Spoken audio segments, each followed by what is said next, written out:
launch this ship. It won't sink on the way. There's a lot of text. I'm just saying. Oh, yeah, because that's the first time we're using this. This is our owl 3. This is the new Yeah, outfit. the new droid. So Right. nice and close, I guess. Try to make it. That's right. Okay, we All are right. ready to roll. All right, so I hereby call this public hearing to transfer the interest from the debt service fund and the working cash fund to the education fund to order at 7 p.m. I request. Oh, let's do the pledge. Yep. We'll do the pledge now. Allegiance to the flag of the United States of America and to the republic for which it stands, one nation, under God, indivisible, with liberty and justice for all.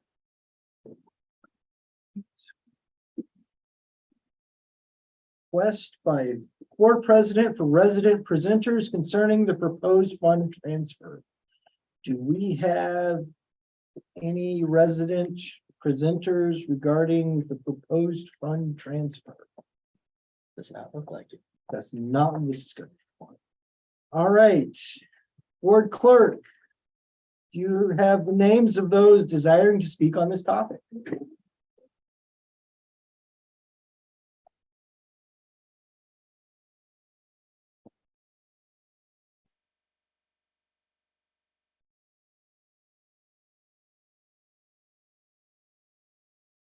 Speakers. All right. Present, so. Are there any, what's that? Oh, go ahead. No. Are there any questions about the Any transfer? This is just an interest transfer. Right. That's correct. So this year we've experienced a lot of interest within our bank account. And so this resolution is asking the board to approve a transfer from two funds, the why am I trying? Debt service. Debt service and working cash to education, the education fund. It's going to be around $105,000. We haven't received the interest for June yet, so that's why the resolution states approximately. All right, now we're not gonna vote on it here. We don't vote on it here, we vote on it in regular meeting. All right, so let's adjourn and go to the regular meeting because there is no presentation. So do I need a vote? Move to adjourn the hearing. All right, second, roll call. Since it was last one. Yes, I vote to adjourn.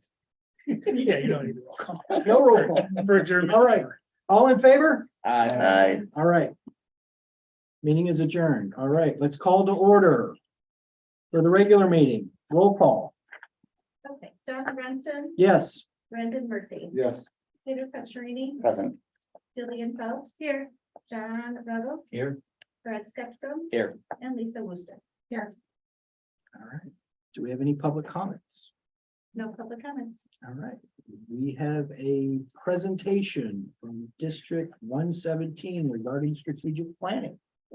So I'll introduce Greg Bays and he's gonna take it away from here. He's an employee of District 117 and Antioch High School, works in Antioch High School. They just went through a strategic planning process. And he's here to present on it. Some of us were involved in that process, and so it's good information for us to have, especially if we consider doing the same going forward. So take it away, Greg.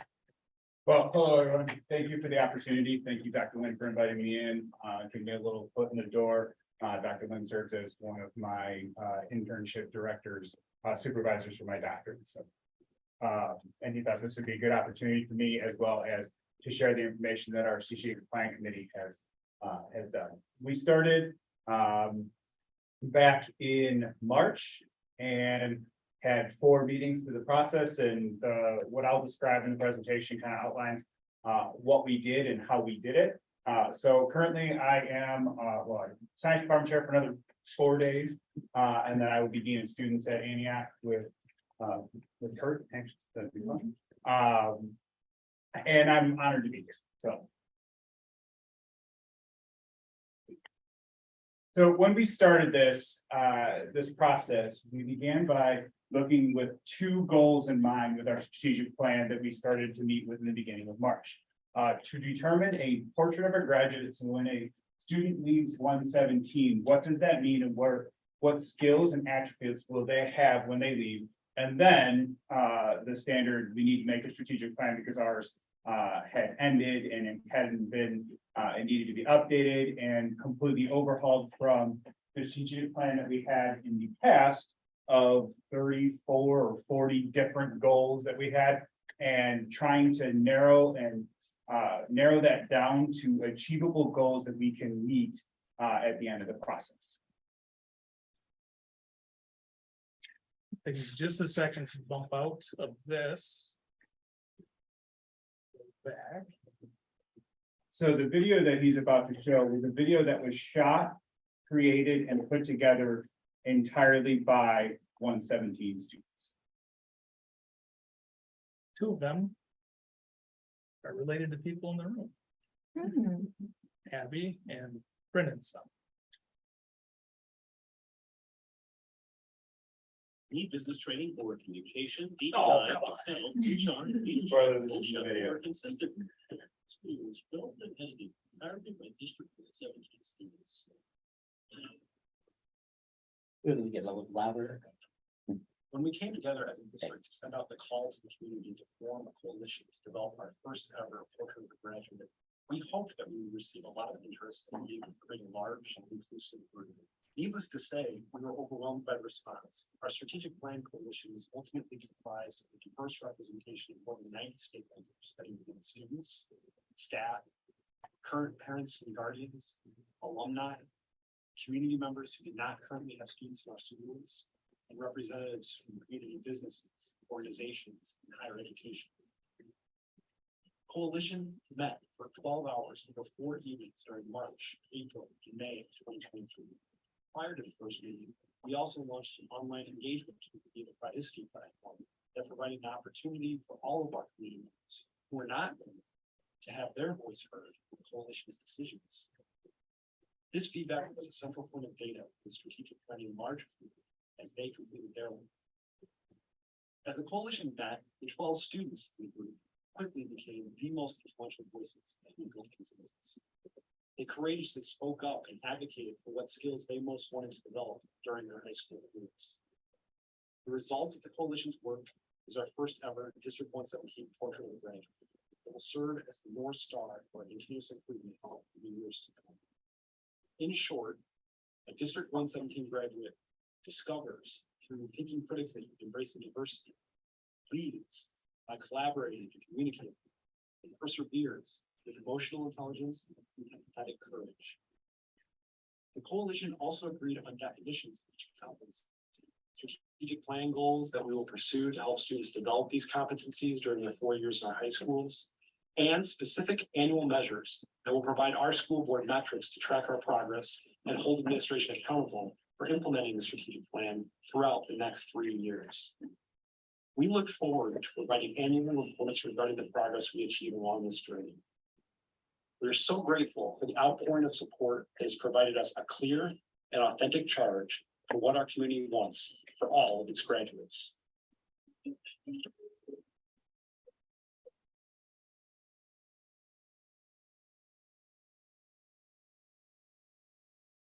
So as the video outlines, it outlines the entire process. I'll briefly speak about some things. So as Dr. Lynn transitions back to the presentation, the first thing you'll see on the next slide is about the Crowdicity platform that we use to receive feedback from family, the community, students, and teachers. And I know that the word Crowdicity looks kind of like off place to the side, but I wanted to include it in case you wanted to do some research and jot it down, because when I say it, it doesn't, to me, it doesn't spell the way it sounds. So when we look at the 3 buckets of communication that we look to receive information on our graduates, what people are proud of that District 117 does, and what opportunities that people see and the community sees that we want to move forward with to address in our strategic plan. The first 2 meetings we're then focused on specifically that first 3 meetings, essentially, we're focused on that graduate piece and what we want our graduates to leave us and resemble when they transfer and transition out of Lakes and Antioch.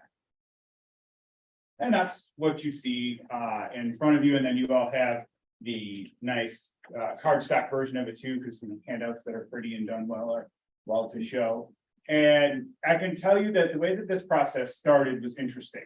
We started by just gallery walking a bunch of different variants of these, and they varied from colleges to high schools to even resembled some, if I remember correctly, there were even some that were from elementary districts that were there as well. And every one of them looks different. Our goal when we made ours was for it to be clear, concise, and resemble all of what encompasses 117 and aligning back to our motto of igniting passion and discovery in every student. So if you're wondering why there's a flame, that flame represents our district motto. And then when Dr. Voigt was reading and voicing over what a district graduate represents, he read this whole statement, and it comes into the buckets of thinking critically, and it can flip to the next one. Communicating emotionally intelligent, thinks critically, collaborates, pair agents, and embraces diversity. I'm not going to read it to you, you're all open and can read. But what I think I do want to note is what we were really proud of is how integral our students were through this process. As adults, we all had a version of what these should be named. Instead of things critically, we commonly think critical thinkers. And it was actually the students that came back and started to play with the words and put it into context of what meant for them instead of just from our perspective. It was really cool to be part of that process and piece. So as we look at what a student does leave 117 with, they will filter into all of these different spaces and activities as they go. So then we ventured into the strategic plan. The goals align with those buckets that were shown on the beginning of this, with lead, discover, and persevere. And then we as in groups across wrote goals that we wanted our strategic plan to cover.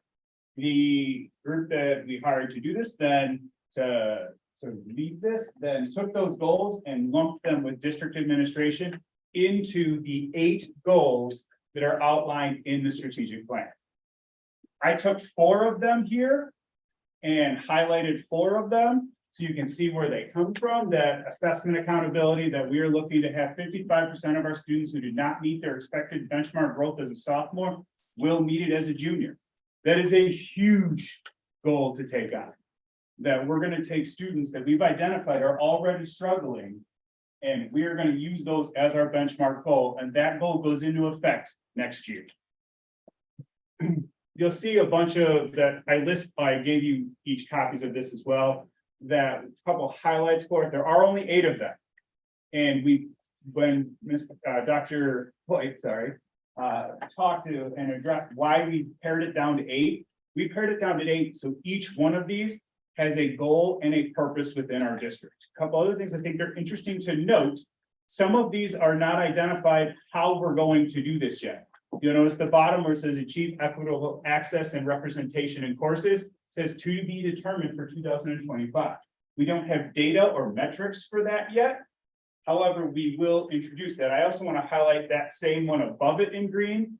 Annually decrease the disproportionality gaps in the percentage of graduates who earned a credit in 2 or more honors or AP courses by income and race. Notice the metric there is also huge. If we're going to purposely attempt to address and to continually decrease by 10% every year that disparity gap until it's gone, not until it's 20% or 30%, until we've met parity for those students. There's one more I'd like to address on the next one. I'm huge into getting students involved into school. I think it's the #1 way that we can create a community and take our learners at Antioch and at Lakes and get them to be great partisans when they leave is by getting involved. I love the last goal that we have set. That a percentage of students, and specifically a percentage, is 100% of students will get involved. There's different metrics that they can use to get involved, like participating in an extracurricular and athletic activity, or 3 school-sponsored events that are not during the day. You attend 3 football games, 3 sporting events, 3 plays, some way to get involved, to get you into the building and seeing our environment in a non-curricular manner. The work that the group did is awesome. I'm really proud to have been part of this. I'm really proud to have be part of the portrait of a graduate. I think it reads really clear. I think it's easy to see, and I think it's something that we could use as the North Star to lead where 117 is going to go in the future.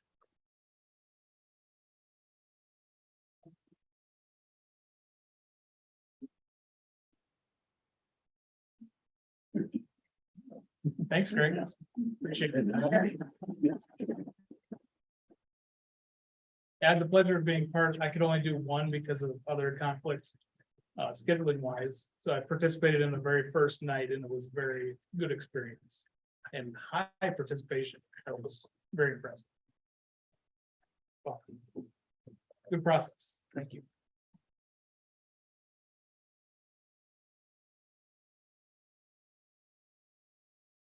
Yeah. Now I'll get back to the.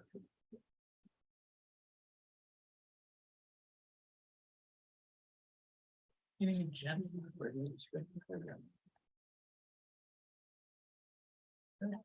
Definition of non-action items. Does anyone have any non-action items that we need to discuss?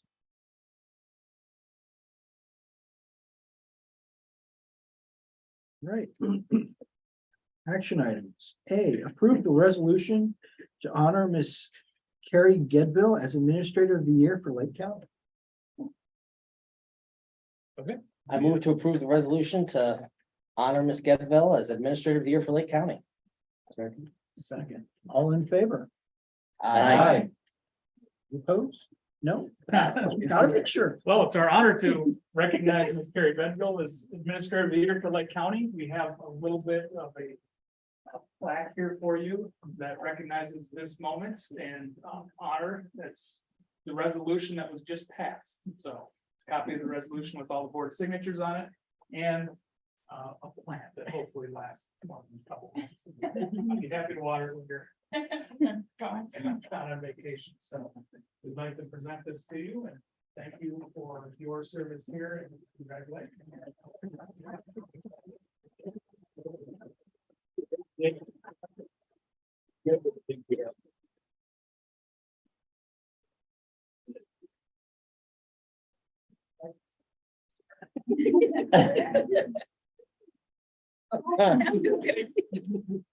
Thank you very much. Thank you.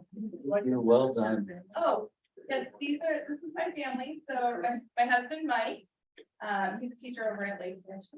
And then Carly actually just finished 5th grade, so she'll be leaving the elementary building. And then my son Mitch, he'll be a sophomore at Lakes, and then my daughter Abby will be a senior at Lakes. Thanks for coming. Thank you. Very, very proud. Thank you. Thank you. Thank you. Thank you. Nice job. Very nice. Great job. Yeah. You don't want to stay? And you're welcome to stay. You're welcome to go. Thank you, guys.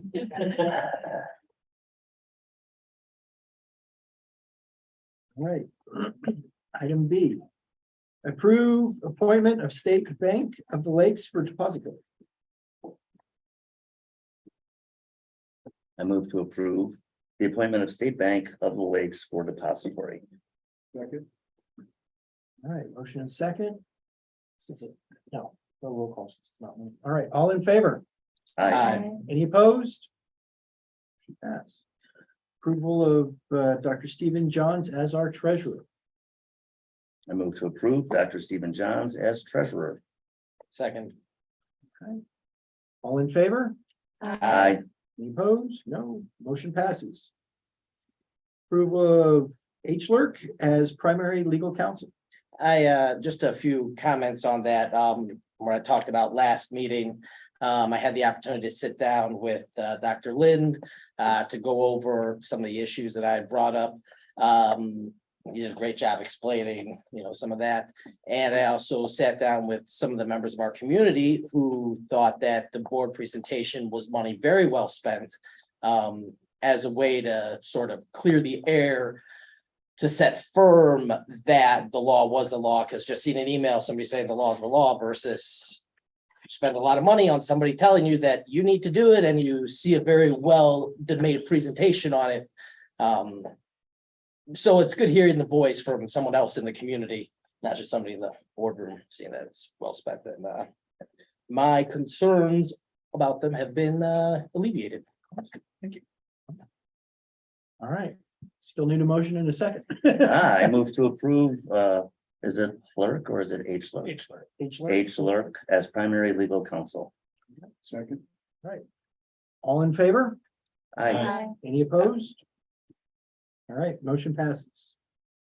Approve the Daily Herald as publisher for legal notices.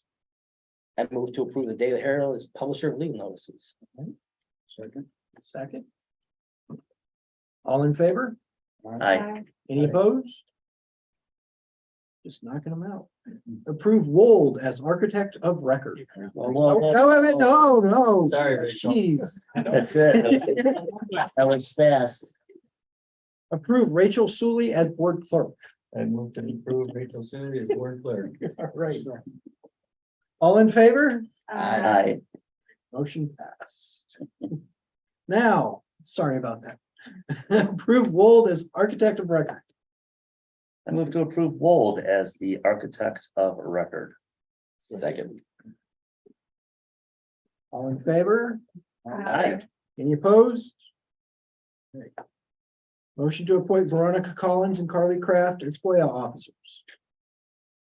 I move to appoint Veronica Collins and Carly Kraft as FOIA officers. Second. All in favor? Aye. Any opposed? Motion to approve the treasurer surety bond in the amount of $6 million. Move to approve the treasurer surety bond in the amount of $6 million.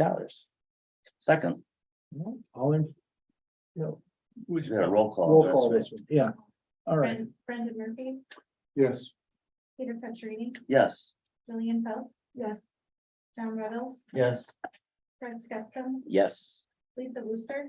Yes. And John Lorenzen. Yes. Motion passed. All right. Approve salary rates for non-union members as presented. We touched on it a bit during our discussion before, but my thoughts on it, I think just the substitute rate is too low. If you go on the living wage calculator from MIT, a single person going to support themselves needs $19 per hour just to survive. That's just to survive. It's not even to thrive. And if two working people with two children, that number goes up to 26 an hour for both of the parents. And we don't give them any benefits with that position. So in good conscience, I can't approve a rate that low. Any other thoughts? Still need a motion. I move to approve the salary rates for non-union members as presented. Second.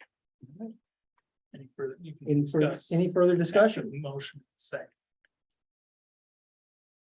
Can you enlarge that? Thanks. Any particular you want me to score? No, just in general, I'm getting like the allergy contact effects on little blurry. Those are the stuff I looked at.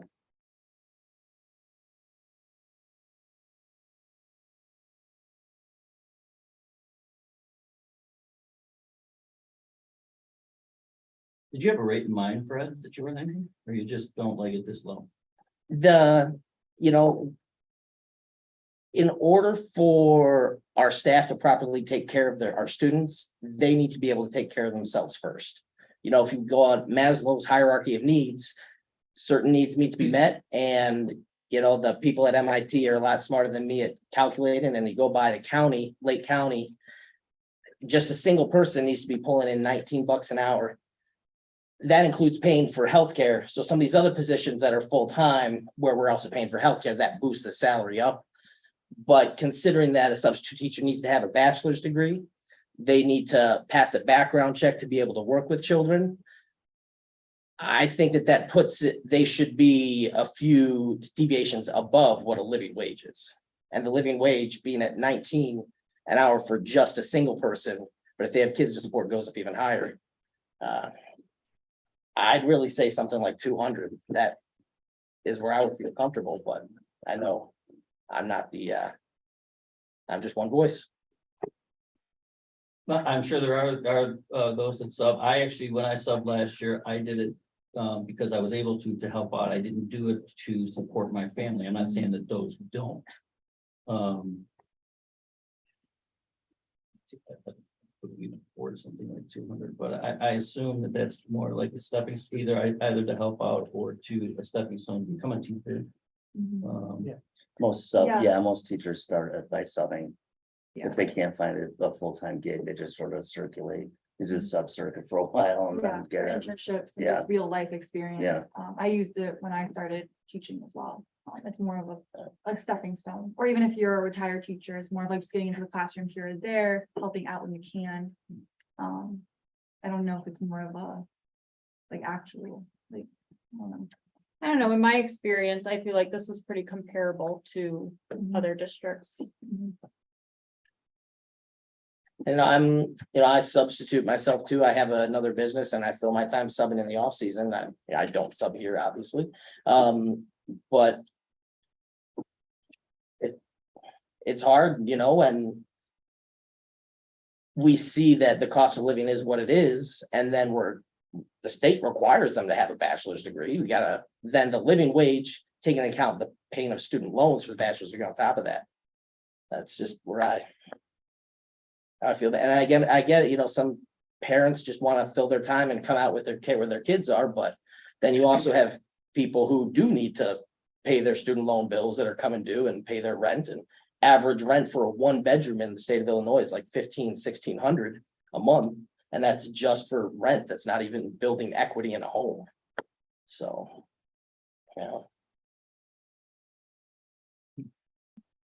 We're pretty in line on average with what other districts pay in terms of sub salary.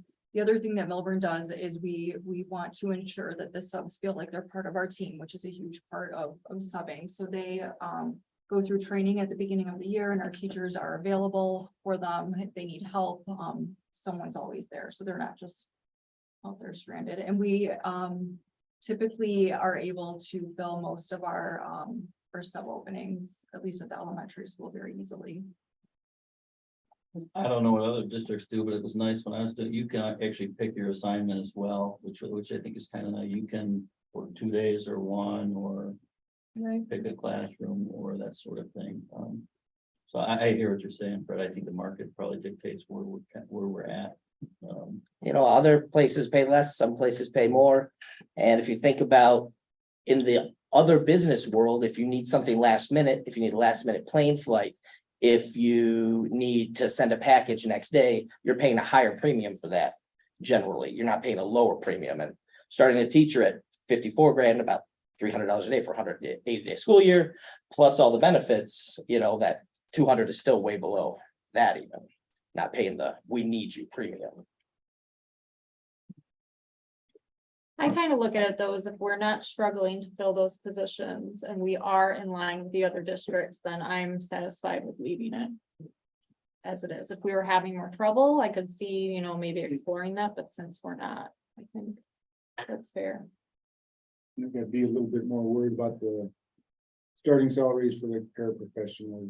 Yeah. And the Right. custodians and Bus drivers. Yeah, bus drivers, like. those are full-time employees. And most of those are staying below that.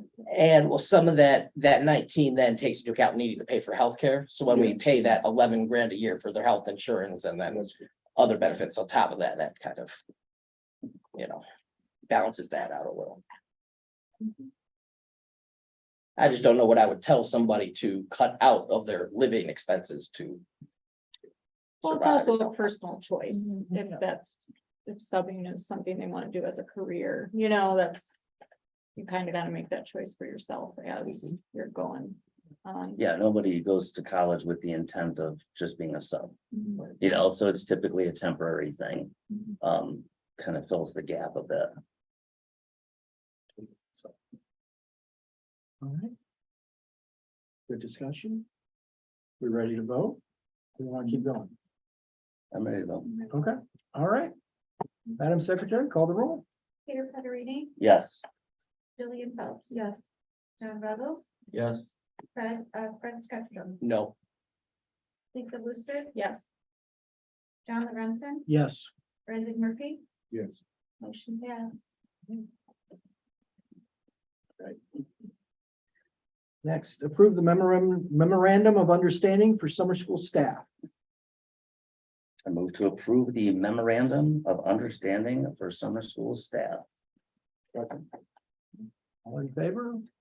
I, All right, any opposed? All right, motion passed. The ayes have it. Approve the Johnson Control contract.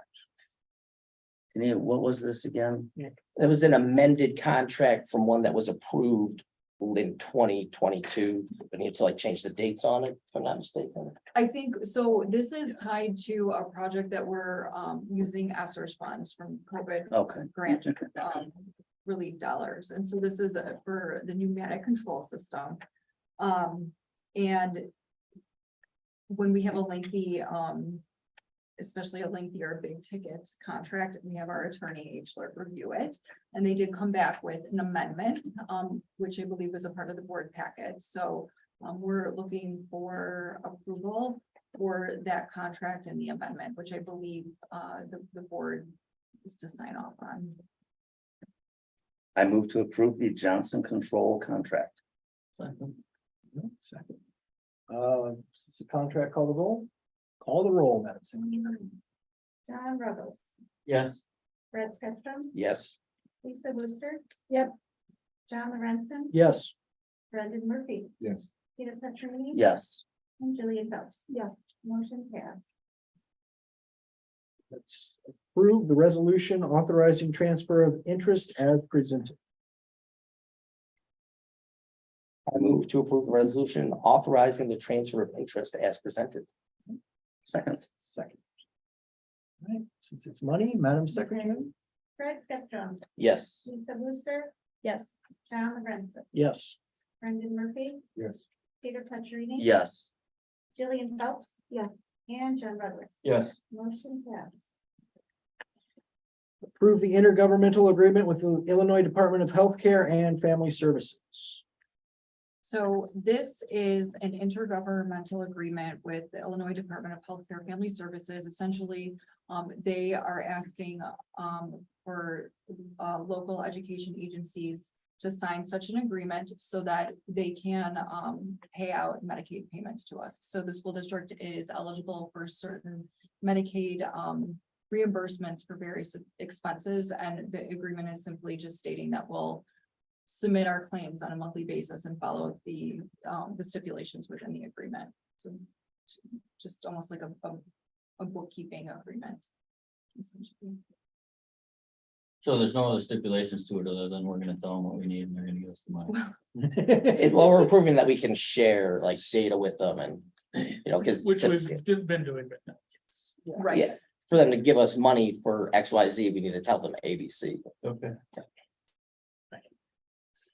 I move to approve the intergovernmental agreement with Illinois Department of Healthcare and Family Services. Second,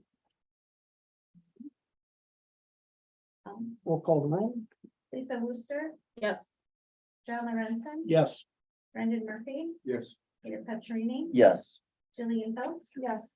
John Ruggles Yes. and Fred Skeffrum. yes, Motion passed. Approve the final 2022-2023 public school calendar as entered in IBSE and IWAS. Motion to approve the final 2022-2023 public school calendar as entered in the ILOS. second. All in favor? Aye. Any opposed? consolidated district plan. Just as a reminder, this was presented at our last meeting. This is the plan we have to make for the state in order to get our title monies. All of our different grants from the state. I'm gonna back up for just 1 second. Okay. The last motion. Like to I'd like to move to amend the last motion. Uh-oh. And Correct move year? That for is the correct year of the correct. 2023-2024 school year. Can No. we do that? No. So Did we this, just approve last year's calendar correct. this year? So it's a great question. Thank you for clarification. So yes, we've approved 23-24 already. Right, We did that back in January-ish, I think, January, or February meeting. This particular calendar, we approved last January, February, but now after the school year, you have to approve it again to say that you actually attended on those days. For example, we would amend it if there's a snow day. We didn't have any snow days, we didn't have to amend it. So we go back in and approve it again. The final calendar. Just for kicks, I don't want to spend a lot of time. What if we didn't approve this? What happens? Nothing? I would do it and then beg for mercy. Yeah. Because I have to click that box or we won't get our grant money. Oh, well, we want that. Okay, I withdraw my motion. Motion withdrawn. Yeah, they won't give us our funding, actually, Okay. if you don't get the calendar in. There's some things are very particular about, others not. so All right, I just had a question, the consolidated district plan. Yeah. We have a due date on this, what's the deal? Yeah, in order to get any money, we have to get this done so that we can now apply for our title funding. So we have to have this approved and then we can go through the next step to get our more specific title funding Okay. approved. If we don't do this, there's no deadline of like the end of this month. We've done it in August before, but then you can't spend any money and get reimbursed until this is all done. So it's best to start the process early. Good questions. we have a second or a motion and a second on that one yet? Not yet. Not yet. Motion to approve consolidated district plan. Second. Mr. Ruggles? Call the roll? Sure. Call the roll, Madam Secretary. Brendan Murphy. Yeah. Peter Petrino. Yeah, Jillian Phelps. Yeah. John Ruggles. Yes. Fred Stepstrom. Yes. Lisa Brewster. Yes. And John Lorenzen. Yes, Motion passed. all right. Consent agenda. It should be easy. I request the removal from the consent agenda for separate approval, the March 13th, 2023 committee of the whole closed session meeting minutes. I was not a member of the board yet. I cannot vote positively one way or another if I can approve those minutes because myself and 3 of the members of the board were not officially members of the board. So just for that one, I would like to have a separate vote on. We could abstain. Well, then I'd be abstaining from the whole Oh, consent yeah, we don't want agenda. to do that. Pull it out. Anyone, I any was objection? watching it on the bird. Bill. Well, it was a closed session. Close that. Oh, Yes, yes. Wait a minute, that just leaves 3 of us. We don't have a quorum. The quorum just needs to be present, Okay. and then if the people who weren't members of the board vote present. And as long as you have at least 2 of those 3. Capacity. I don't think I'd ever vote against it, I'm sure. Okay, so we'll withdraw that by itself. So we will have a vote to approve the March 13 minutes. Actually, that would be. Yeah, the March 13 closed session. That's first. Sure. Motion, so moved. second. All in favor? Aye. Hi, am I allowed to vote then? Yeah. Aye. Any opposed? All right, motion passed. All right, for the rest of the consent agenda, unless we want to withdraw and talk about something individually, can we have a motion to approve the rest of the consent? I move to approve the remaining consent agenda. All in favor? Aye. Any opposed? All right, I'm knocking this sucker out. Information discussion, safety audit update. So if you recall at the last meeting, I presented one option for doing a safety audit for the district at a rate of $14,000. I went back and was able to meet with superintendent in the area. They allowed me to view the results or the report from another company that was over $20,000. And I'm waiting back from a third party, so I haven't heard back from another third party that we reached out to give us some quote. So I'm waiting for that one. Yeah, you know, school safety isn't just an our school issue. It's, you know, if these companies then get a $10,000-$20,000 contract from every school in the district, they're gonna make a couple million, you know, how many of them got 100+ schools in the county or whatever.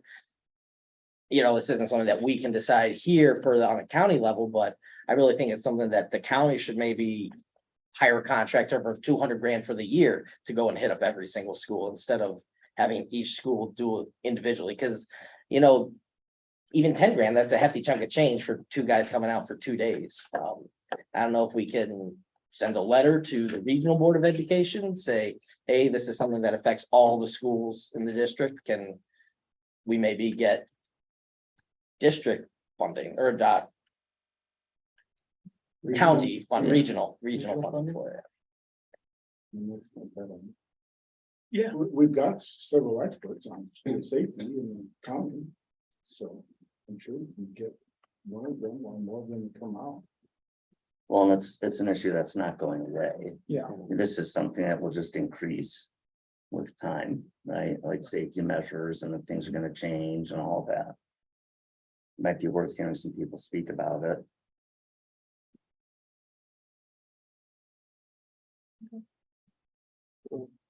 yeah, it's just up for discussion at this point. So if you have thoughts. Yes.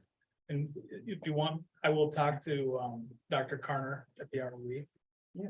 About that thought, that possibility. I'm sure he'll be interested. He hosts, so we have a quarterly safety meeting. Which we have presentation with superintendents, law enforcement, and sometimes deans of students, sometimes assistant principals, social workers, but anybody's invited in the county, and we get together quarterly. Ken Trump, he's someone that does this nationally. He did a workshop, you know, just a long workshop for us at one of them. We've had other law enforcement, Lake County sheriffs are there, other law enforcement officials. So it's kind of a informational on what's going on that's most important.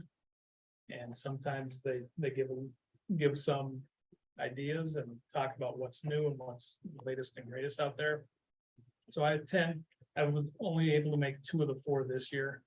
But we did have a countywide all-day event too that I went to at Warren High School. You go to that one? Yeah. Yeah, that was great. And that was, the FBI was there, the national presenters were there. It was pretty. A lot of information. So yes, there is plenty of information out there. It's a matter of, okay, how, looking at our location, our school, what is the most, where we get the greatest increase in safety for our next step. So we don't want to spend. It's hard to talk about spending money and putting dollars when you're talking about safety, but if it only increases the safety by barely a percentage point, but we have to spend a ton of money on it, we might be better spending a different amount of money or that same amount of money on something that's going to have a greater impact on student safety in reality. So that's where those conversations, that's where I would like the conversations to go. I don't know how the board feels about that too.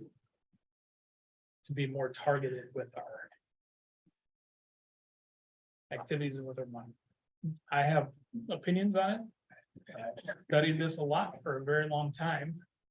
Some of the same information that others have studied, but I'm not considered an expert in this area, so it's always good to have outside somebody else looking at it from another perspective. no matter who that is, and whether, and we bring in our Lyndhurst Police Department, Lake County Sheriffs every year already, and that meeting is coming up soon. I don't know when it's scheduled. Is it on the schedule? yet? July 25th. Okay. Is that, That's the one with the school, sorry. is that before or after our next, After, after? After our next two meetings. Yeah, no, I mean, our next regular board meeting, regular board meeting. approval meeting. Yeah. Exactly.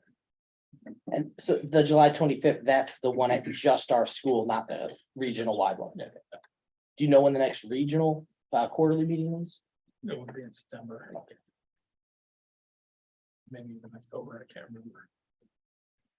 I think we also have some parents from the West Parent University who might be interested in forming some sort of a fundraising committee that where the money just goes to safety. I don't know if we've talked to them since. I've talked to, That's something that we can do though, right? Yep. We can do some fundraisers here where all the money goes to safety projects at the school. I know that there's talking to them afterwards, if there's a number of parents interested in something like that.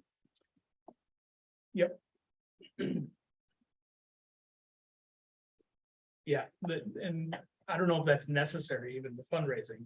If we have the money and it's important, we're probably, I think the board won't spend it.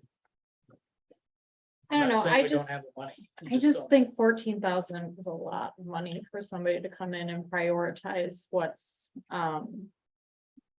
the best move, I guess, in terms of safety. I mean. I just feel like that price tag's outrageous. I mean, I don't know, it's just me, but I feel like that's a lot of money. That's okay. And that doesn't mean we're not gonna do anything. by the way. Right, So Right, yeah. we've taken every year, we've taken steps forward with safety. Last year, we focused on the entryways. We put cameras outside. And we have, you know, nice cameras outside, which is one of the recommendations in the other school district is that broader view cameras, well, we just got those. And we have 2 entryways, so if people have to buzz in twice to get to the main office. That's a recommendation. Not every school is set up that way, so they have to either reconfigure their office or build something. We've done that. Safety glass is one thing that we could do this summer that's not super expensive on the entryways of all the buildings that will help. Definitely help improve safety from a holistic standpoint, so there are small things that we can do. I think the biggest focus for us needs to be on the process procedures to make sure everybody knows what to do in the event, and that just takes a lot of time. How long is the offer valid? Like this, Sure. that was just extended, Yeah, never. okay. Thanks, John. Why don't we wait for you to hear back from the third entity? And then reach out to Region. And by the July meeting. See what they say. I think that would be. I mean, because we can do it in July, or we can wait until after our July. But still, the safety audit is just the audit, then whatever. $200,000 of ticking all the boxes he says to make safer is still. Yeah. More but- meetings and stuff down I there. mean, you're paying for expertise, so. That's what you're paying for, you buy an expertise. And And I spoke with one of the staff at Warren, and they said they had 2 catalytic converters stolen in broad daylight during Really? school. Off of cars, they had cameras in the parking lot, and they weren't high quality enough cameras, so they couldn't identify man. faces. I think we can hear back from the other bid. And start reaching out to regional. And we can get a report in July. We don't have to make a decision until probably August, because by August we'll hear back from the sheriff, what was it, sheriff is coming? Yeah. Okay. So we really don't need to, we can coordinate with the region and the sheriff to include whatever we think should be included in that review in July and see what they say and kind of look towards making a decision in August, I think. Everyone Sounds good to following me. my timeline, or am I going? Yeah, that crazy? sounds good to me.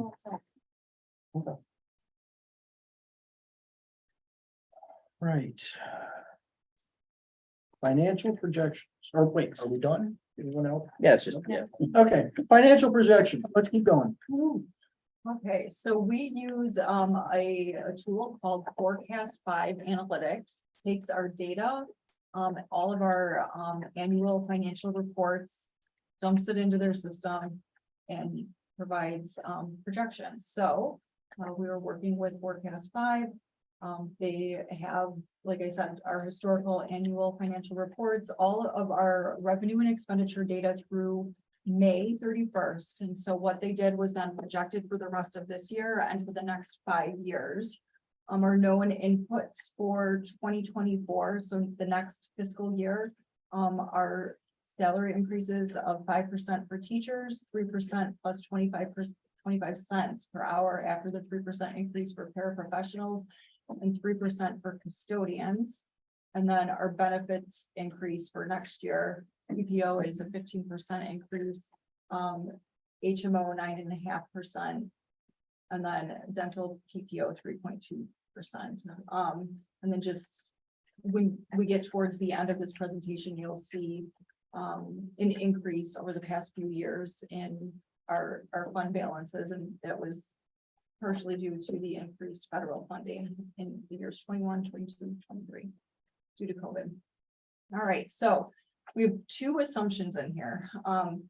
A scenario A, it's looking at CPI at 5% for fiscal year 24, 3% for the following year, and then 2% for the years 26, 27, 28. We're assuming that CPI is going to decrease in those years, which impacts our tax levy calculation, which means we'll probably see a little less in revenue from the tax levy.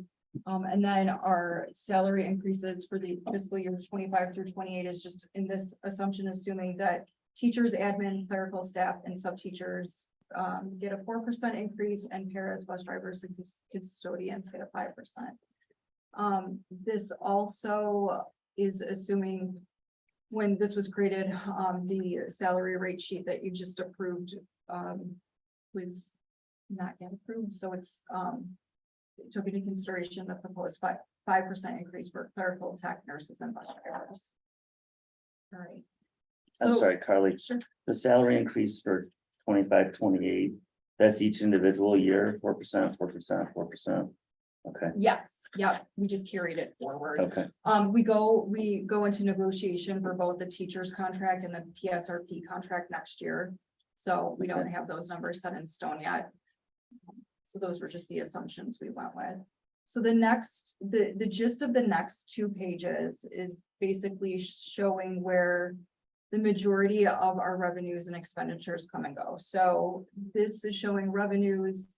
The majority of our revenues comes from local sources, property taxes, and other local revenue like fees, maybe some building rental. A little bit from the federal level and some from the state. And if we jump down to the next slide, this is expenditures, and basically just showing that 80% of our expenditures is salary and benefits. So if we go to the next slide, this is showing us what our, so 2018 through 2022, those are actual numbers based off of our annual financial report. Our budgeted amounts are included in the fiscal 2023, and then beginning in 24, these are projected fund balances. And you'll see that as time goes on, we start to dip down into 2028. And again, hard to tell because we don't yet know what those big expenditures of salary and benefits increases will be.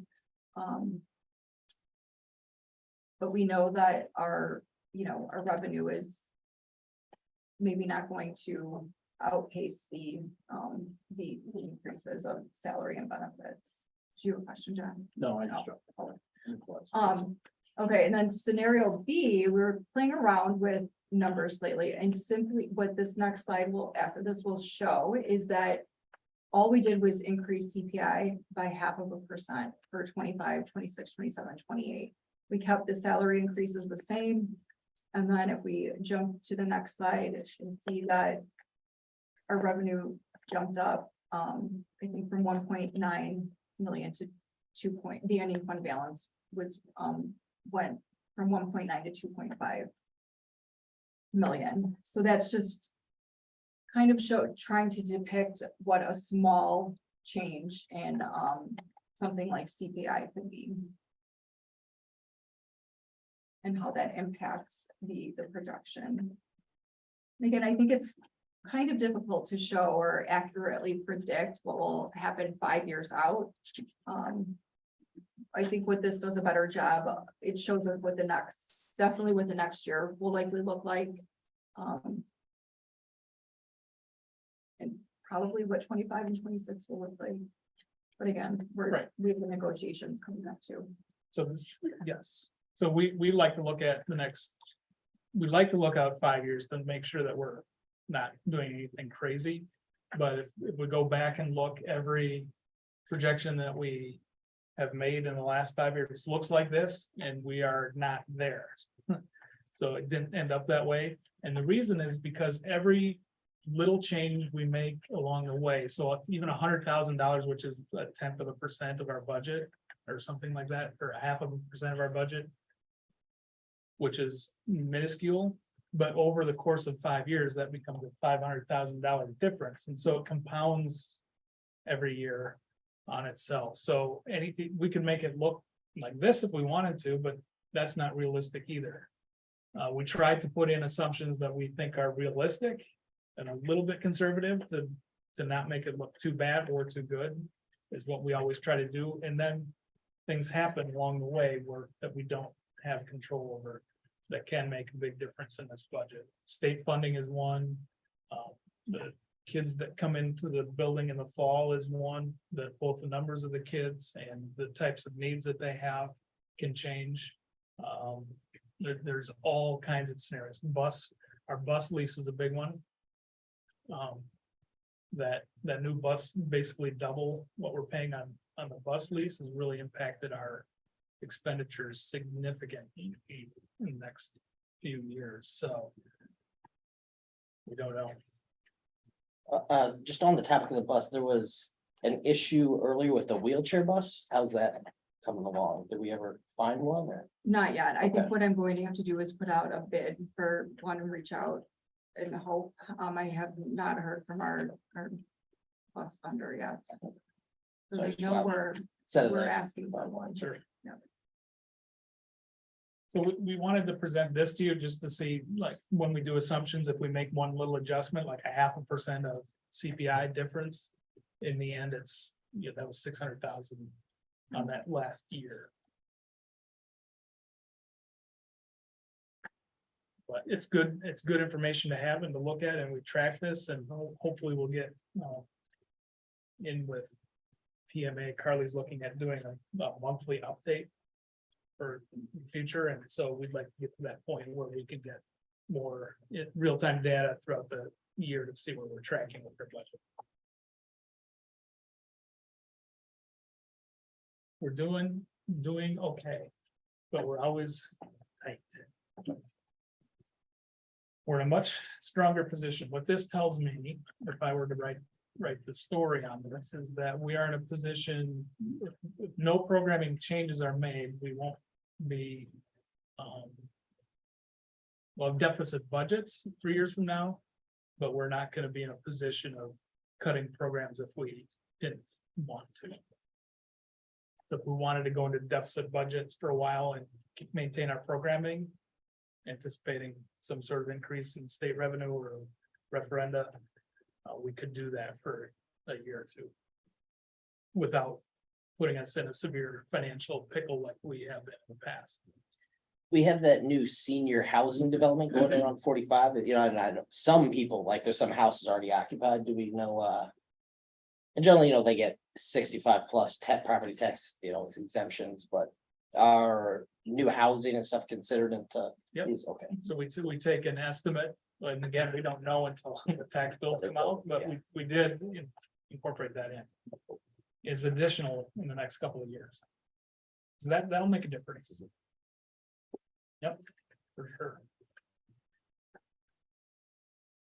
Each one of those houses provides about $4,000 or so to the district. Something. Yeah.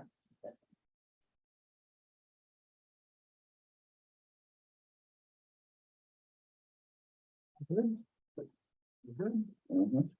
Activities fees discussion. Oh. Just screen here.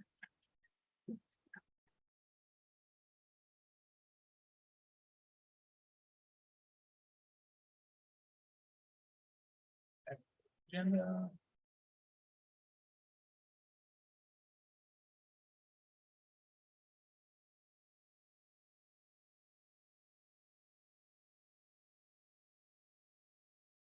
Okay, we've been talking about this off and on for a little bit of while, but wanted to get it in front of us again to talk about our activity fees and what we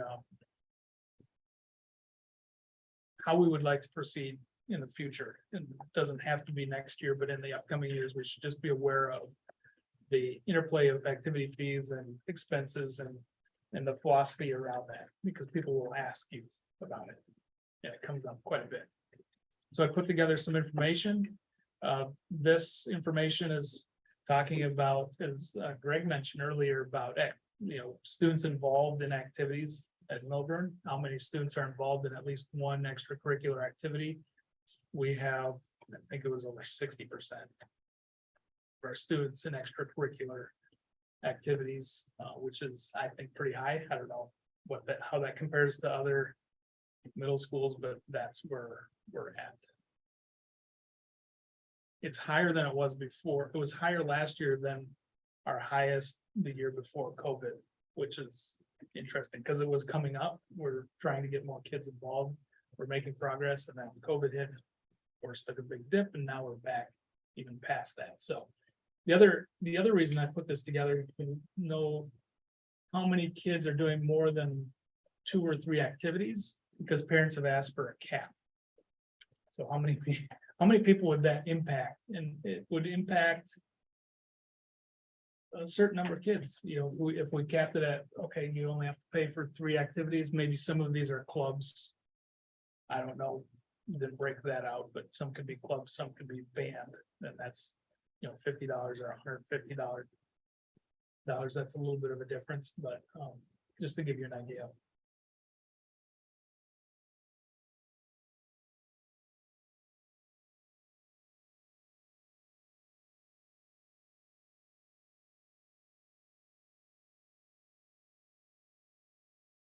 So we have at the middle school drama class and choir class that meets during the school day. We also have band that meets during the school day. Those are no fee activities. But it's during their enrichment courses in the middle of the day that they can choose to do that. Instead of some of the other, either study hall or forensics, there's a whole bunch of classes that they can take at that time. This would be in move that, and I'm counting those as extracurricular activities because they're performance based, and what we really tried to implement since the 2015 strategic planning is when we started really looking at the middle school and more opportunities for kids in different areas. And we wanted every kid to have a fine arts performance experience, whether that's band, choir, or drama. At least once to try it. And not everybody's gonna do it, but if we could hit 90%, I think that would be beneficial. And these are just the middle school we're looking at. This is right? just middle. On average, Is that what that's coming up? All right. That's what I was wondering. So it's about 68% is covered by fees. So we pick up 42,000 is what the district picks up. That doesn't cover, this does not include transportation, that's a whole separate. That's very tough to calculate. So we also pick up whatever we don't get reimbursed from the state for our activity routes, and I know we don't get any reimbursement from the state for away games. So when we drive to Holland Park for basketball games, that's not reimbursed. The activity routes are reimbursed at the reimbursement rates because we're taking kids from school to home. And we get reimbursed for that. So it keeps going down because we have kept the fees flat at $150 for a very long time.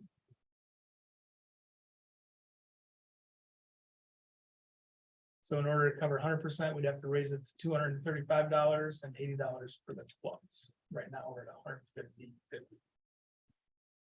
That just gives you an idea. It's okay, we can leave it where we're at or reduce it.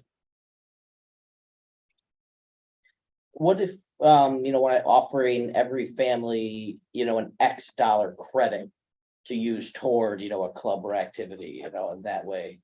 If they only want to do one thing, if everybody gets a $50 credit, then they can do one club or, a $100 credit like per student. Because, it is a very small percentage of them that do, 3 or 6 or 10. Right. And then if we want to get to that parity point and have everybody involved as much as we can. So we don't exclude because for some people, $150 some families can't afford that. Mhm. And so even then raising that 150 to 235 just to make our cost, but if we can, offer, just everybody gets one or something. But again, we're looking at $50,000 or whatever to cover that or something. Already given them.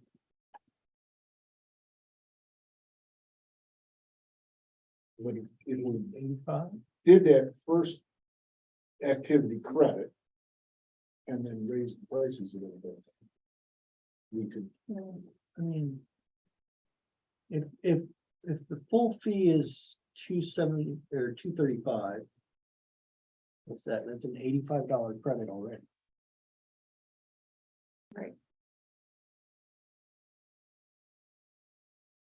If we keep it at what it is. yes, but. What do we want out of our children? Right. I mean, we want them to participate in, $150 is a steep fee. Yeah. $235 would probably reduce the amount of kids, so then we'd be possibly earning less money, would cover it. Do we work with families that are really struggling? Yep. Yeah. So any student that's on free or reduced lunch automatically is fee waived for Okay. sports. Now, it's still a challenge for some families, and we try to work with them with just some transportation at odd hours of them games, for example. Mhm. Now, we try to do as much as we can, but it seems to be, but we try to knock down those barriers as much as possible. Even if students don't qualify for free and reduced, if one of the parents just got laid off or something, now they can reach out, some don't. I'm fine with keeping it the way it is, as long as we are, aware of those students that might need, some extra support. If they can't afford it.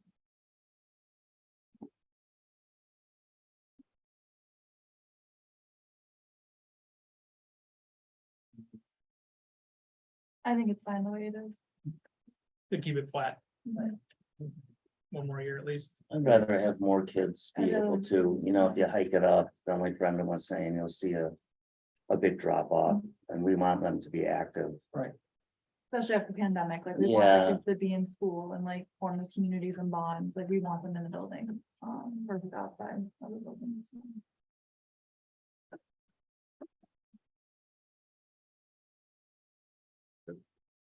I'm all for it. Get the kids here as much as possible. Build the community back. Yeah,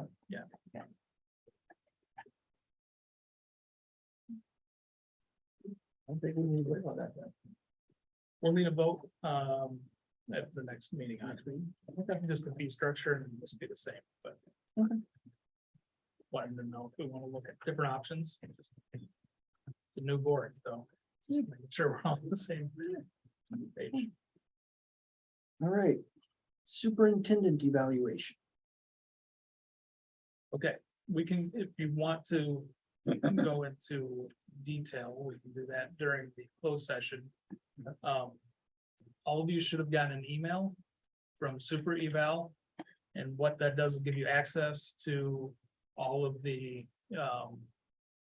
evaluation that I put in. So on each category, I just pull it up and show. It's a lot easier to do it this way.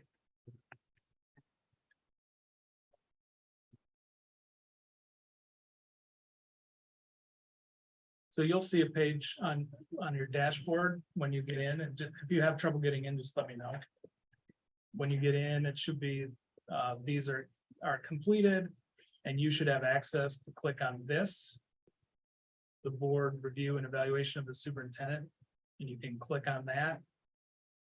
I don't think I can get in there. Oh, I can. hey, yeah, man, rate yourself. I did. I did rate myself. You can choose as a rater to see my ratings as you go through, see where I put myself, or you can choose to go through and do it without seeing my ratings. There's two different options. This just, I can't see what you rated. It's just, I can see if you've done it, so. As long as everybody is, When do we have to have this done by? that's up to you guys. But I Well- think it'd be. Well, there's gotta be a valuable deadline, for- right? I mean, It's your evaluation, but, I would think it would be beneficial before the July 10th meeting. Okay, Well, we probably go over it. Go on the 17th. Yeah, 17. The 17th. Yeah, 17. I like that. We'll go over it on the 17th, so do it on the 16th. There's a lot of information to look through if you're interested. I just said that.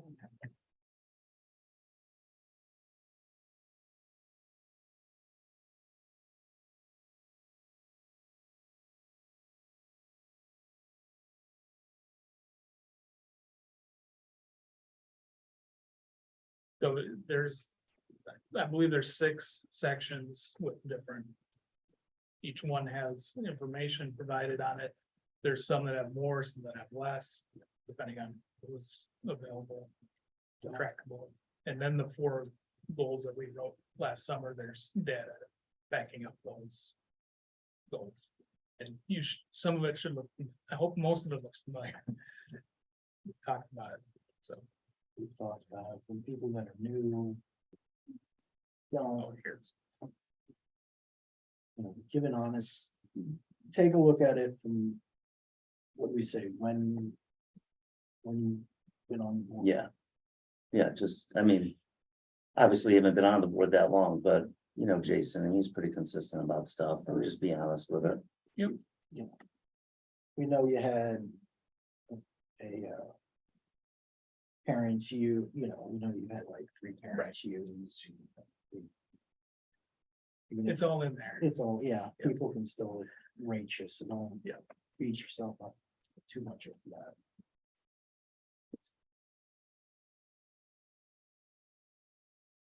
So there's 5 categories and then the annual goals. That to go through. If you have any questions, let me know. Have fun.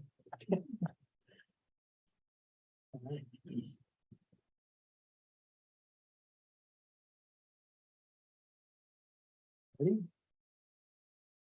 Talk about that, oh yeah. Okay, fun.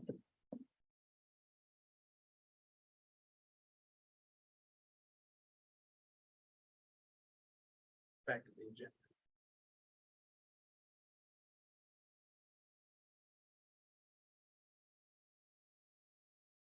Okay, any contracts or agreements entered into between your district and vendors providing DEI services from those dates?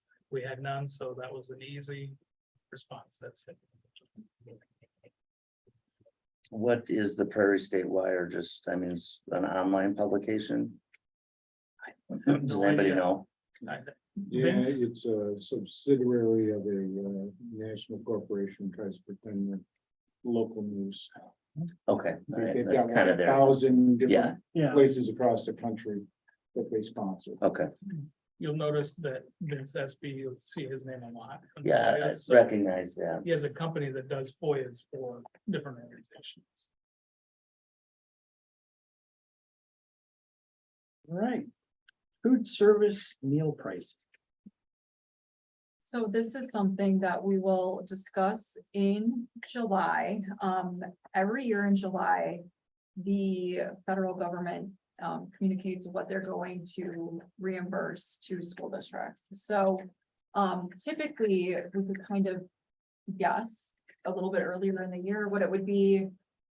This year, we know that there's an increase from Arbor to the cost of lunches for students. What we don't know is what the federal government will be reimbursing us at. What we are pretty sure about is that there was an additional 40 cents that was given to school districts or entities participating in the National School Lunch Program for this current year that we're in for the next couple of days. It's believed that's going away. So early in July, we should hear from USDA and the federal government on what the federal reimbursement rate will be, and that will better help me determine what we should charge to students for lunches. So more to come in July. Do we know anything about Illinois requiring now a plant-based option? How is that price the same as the non-plant-based?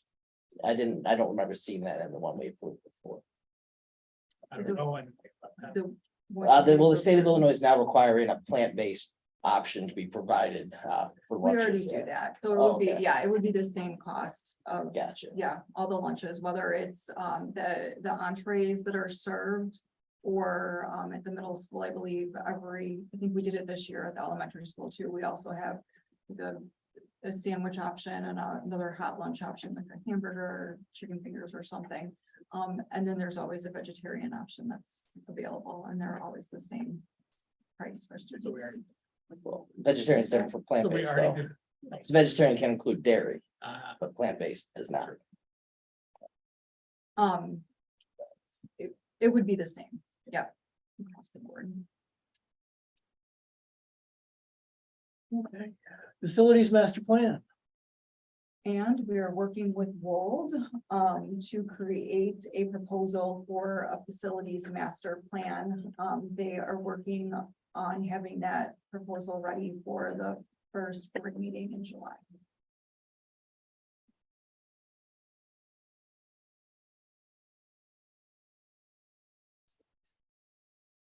All right. Superintendent report. all right, 4 days of summer school left, and then the building gets real quiet, not just in the afternoons, but all day. So we'll miss seeing the kids come in and out a little bit, and then we'll be able to get a lot of cleaning. What's up, folks? Dr. Akins is here with a, sorry. Welcome. So we're making progress on the buildings, with both gyms and floors have been redone. It looks great, so we're happy about that. And the flooring project in the main office and the cafeteria here will be started on July 10th. So we're cleaning out the office now so that they can put new carpet in. Very nice. Math committee meets on Wednesday, so our district math committee will be meeting for the second time on Wednesday, talking about math.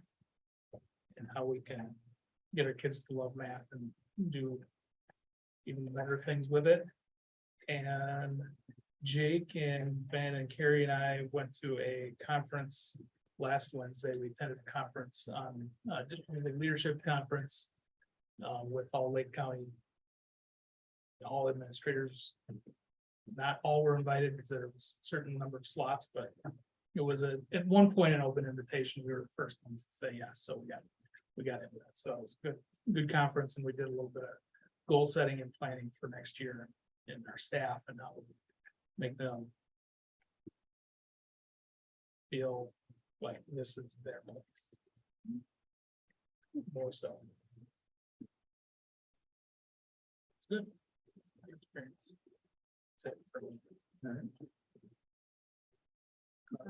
From the only thing that we haven't covered so far is the financial audit. We actually kicked off the preliminary financial audit this past Friday.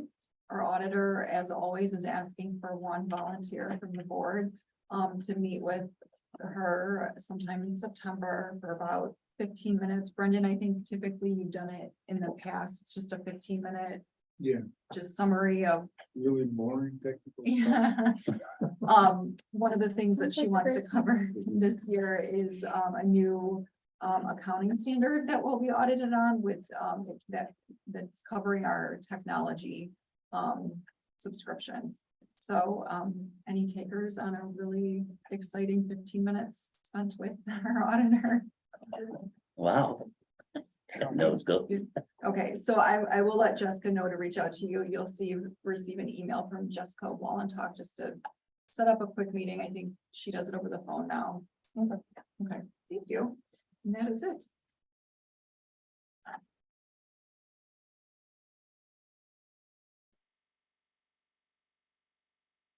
All right, board reports. I got something to say. Anybody's surprised about that? I'm a little surprised. At a Lake County Flag Day event, I met our regional superintendent, Dr. Carner. It was nice, actually meeting him, because I never met him before. And then I saw him again at the Lindenhurst Juneteenth celebration at Bridge Church. So that was a nice opportunity to connect with the community. The organizer then asked any elected officials to step up. I just introduced myself as, a member of the board here at Millburn. Make Millburn a place for everybody to be included. And so that was nice, just so the local, groups can see us. I think then Dr. Carter then went to one in Zion and he was bouncing all over the district. But well. And then I'd be remiss if I didn't acknowledge Pride Month. Statistically speaking, we have anywhere between 50 to 200 students who could be LGBTQIA plus eventually, and suicide is the #2 cause of death of children 10 to 14. And I just want them to know that they have allies.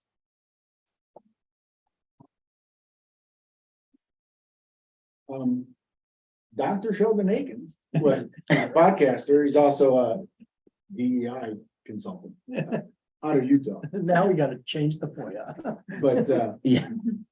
I listened to his podcast, and he had a really excellent podcast with AJ Corbell, who's a conservator at DeSoto ISD.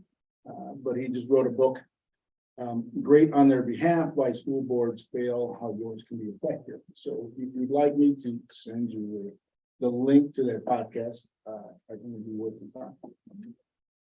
Yeah, definitely. Sounds Yeah. good. Yeah. No updates from Mexico. No, I haven't. I don't have really a report, but I have an update, and it's, some of you are aware of what, the past 6 months, sort of my legal issues. And the other half of the board who, was the previous board, were more in tune with it. So, regarding the recent, I would say, legal unpleasantness that I've been involved in, this case has been closed with no findings whatsoever.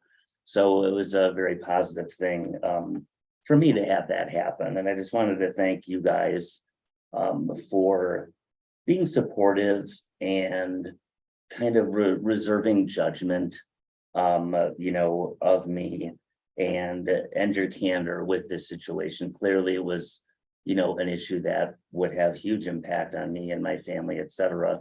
And I just feel like the Millburn board was kind and supportive of that, and I appreciate that very much. So I just wanted to thank you guys for that. So thanks. I'm glad it worked out. Me too. Me too. My report, I was not at the last meeting. I was traveling for work. So before that, I attended 2 concerts, a middle school choir concert and a kindergarten choir concert. And both were fun. And then I did the graduation with Dr. Lynn, apparently record time. I felt like a cat on a hot tin roof. Here, John, move here, do this, shake hands. It was fun though. It was fun. So I had a blast with that. Last week, or at the last meeting, I was traveling for work.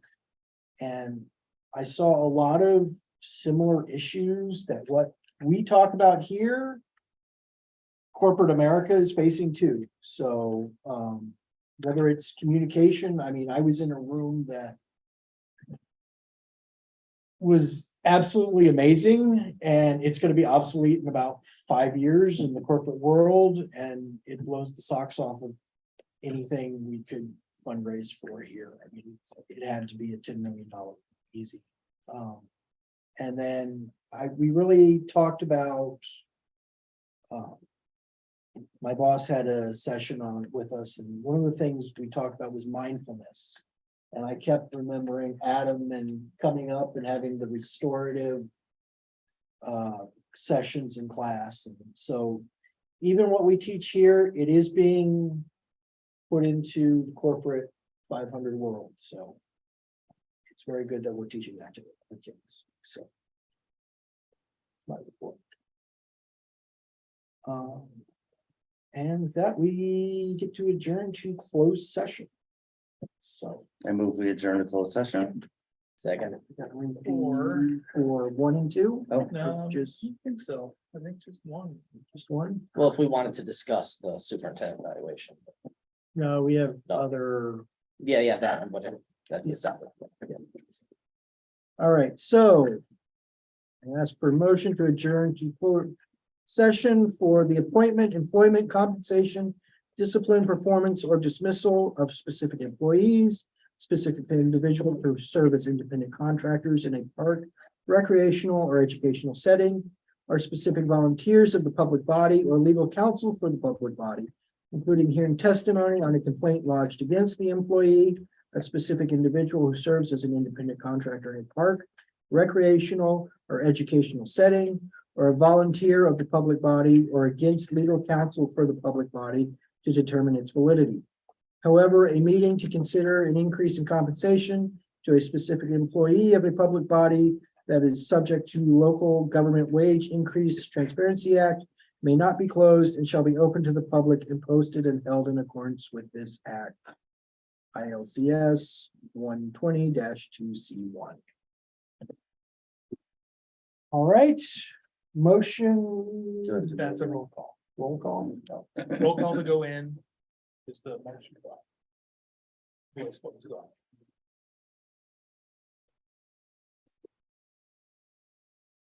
I will. Field the ball. You do the roll call. No, she's, Because the second door was open also. oh, Yeah. I'll wait for the roll call to end. Zoom. and then we will probably come back. We'll come back to open, but not to Zoom.